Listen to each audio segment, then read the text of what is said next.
नमस्कार दोस्तों, राधे राधे, हरे कृष्णा। स्वागत है आपका मेरे चैनल पर। तो आज हम करने वाले माघ मास का लास्ट सेकंड अध्याय यानी कि 29वां अध्याय। तो मेरे को ज़रूर बताइएगा आप कमेंट सेक्शन में कि आपको पूरे माघ मास में मेरे द्वारा सुनाए गए महात्म्य कैसे लगे हैं। आई नो बहुत जगह मेरे से गलती भी हुई है, त्रुटि भी हुई है, लेकिन मैंने पूरी कोशिश करी है आप लोगों को माघ महात्म्य सुनाने की। जब भी कहीं मैं चूक गया हूँ तो मुझे क्षमा करिएगा। तो चलिए जो है माघ मास के 29वें अध्याय का अध्ययन शुरू करते हैं। वही आप अध्याय शुरू करने से पहले अपने हाथ में थोड़े से पुष्प या सफ़ेद तिल जरूर लेकर बैठे। तो चलिए अध्याय का अध्ययन शुरू करते हैं। सारस ने कहा, हे वानर, तेरा प्रश्न न्याय संगत है। जिस कर्म के कारण मुझे यह कष्टदायी पक्षी की योनि प्राप्त हुई है उस रहस्य को सुन। पूर्व जन्म में तूने सूर्य ग्रहण के समय 100 बोरी अन्न दान किया और नर्मदा के तट पर बसे ब्राह्मण को देने के लिए मुझसे कहा था। मैंने उसमें से लोभवश बहुत सा अन्न स्वयं रखकर थोड़ा सा अन्न ब्राह्मणों को बांट दिया था। इस प्रकार उन ब्राह्मणों का अन्न हरण करने के कारण मुझे पहले कालसूत्र नरक को भोगना पड़ा। वहाँ रुधिर और पिर्व के सरोवर में उल्टा करके यमदूतों ने मुझे बहुत समय तक लटकाए रखा। भयानक कोवा और गिद्धों ने चोंच के प्रहर से मुझे शत विक्षिप्त कर दिया। कीड़े खाने जैसी मेरी नौबत हो गई थी। इस प्रकार के भयानक कष्टों को 30 सहस्त्र हजार वर्ष तक झेलने के बाद में मुझे यह पक्षी योनि प्राप्त हुई है। जो कष्ट मैंने नरक में भोगे हैं उनकी कल्पना मात्र से मैं अभी भी सिहर उठता हूँ।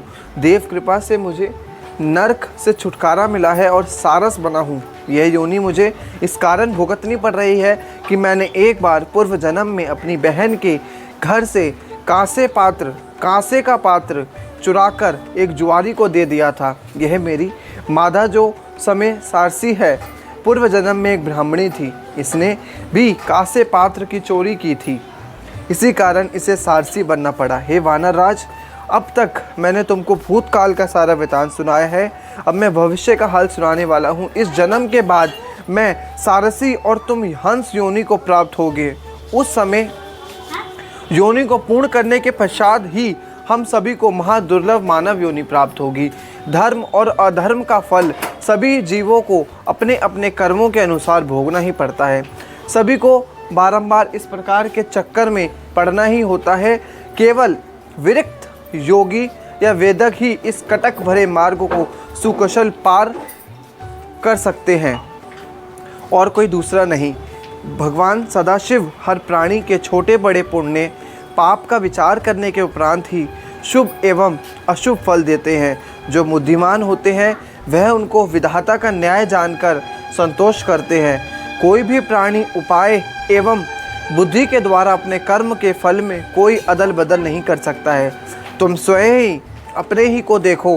पहले राजा थे, फिर नरक भोगा, अब वानर हो, आगे हंस और फिर मनुष्य बनोगे। शोक करने से कुछ नहीं होता। प्राणियों को काल की प्रतीक्षा ही करनी चाहिए। मैं ये सब ज्ञान होते हुए भी धैर्यपूर्वक प्रभु की माया की वशीभूत हुआ हूँ। सारसी के साथ इस वन में रहता हुआ काल की प्रतीक्षा कर रहा हूँ। तुम भी वही करो। वानर बोला, हे सारस, तुम्हारे कर्म उत्तम हैं, जो तुम्हें पूर्व जन्म की स्मृतियाँ शेष हैं और भविष्य को जानते हो। मैं बारंबार तुमको नमस्कार करता हूँ। तुम्हारे कथन के द्वारा मेरा ज्ञान नष्ट हो गया है। तुम ही कल्याण पूर्वक इस वन में सारसी के साथ निवास करो। प्रेत ने कहा, हे विप्र, सारसी के इन्हीं वचनों को मैंने नदी के तट पर सुना था। उसके वचनों को सुनकर मुझ में ज्ञान उपजा और मेरे शोक का नाश हुआ। श्री गंगा जी के पवित्र जल का आश्चर्यजनक महात्म्य जानकर ही मैं आपसे उसकी याचना करता हूँ। मैंने इसी पर्वत पर श्री गंगा जी के पवित्र जल का आश्चर्यजनक चमत्कार देखा है।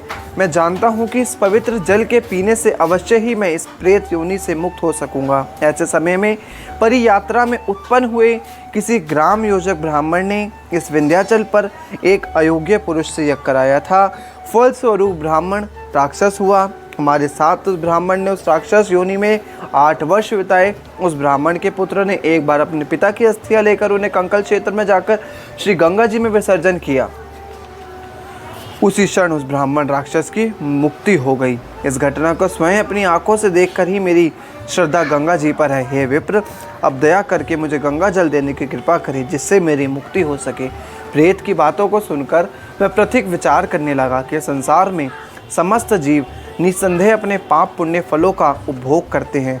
किसी न किसी रूप में सभी योनियों में रहते हुए जीव को अपने किए हुए फल का अवश्य ही भोगना फल पड़ता है।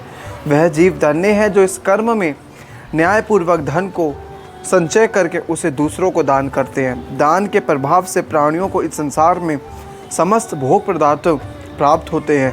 प्रेत ने कहा, हे विप्र, मैं गंगा जी के लिए विकल हूँ। आप अधिक देर ना करें और शीघ्र ही मुझे गंगा जल का दान दें, ताकि मैं प्रेत योनि से मुक्त हो सकूं। इतनी कथा सुनकर उस ब्राह्मण ने उस प्रेत त्रिवेणी को जल दे दिया। प्रेत ने श्रद्धापूर्वक जन का पाल किया और उस जल के प्रभाव से तुरंत प्रेत योनि से मुक्त होकर दिव्य देह को प्राप्त हो गया। तब उसने कहा, हे प्रतीक, श्री गंगा जी के महात्म्य का वर्णन कौन कर सकता है। शिव ने गंगा की पवित्रता समझकर उसे अपने मस्तक पर धारण कर लिया था। जो गंगा जल का पान करता है वह मोक्ष को पाता है, गंगा जल के समान कोई नहीं है। इस प्रकार वचन कर वह दिव्य देहधारी केरल का ब्राह्मण प्रेत योनि से मुक्त होकर स्वर्ग को चला गया। देवदूती से प्रयाग के इस पुनित महात्म्य को सुनकर वह पिशाच माघ स्नान के त्रिवेणी की ओर चला गया। वहाँ स्नान करके वह द्रविड़ राजा उस पाप योनि से मुक्त हुआ और स्वर्ग को चला गया। तो ये था माघ मास का 29वां अध्याय। आशा करूँगा कि आपको बहुत अच्छा लगा होगा। बहुत अच्छा लगा हो तो वीडियो को ज़रूर लाइक करिएगा।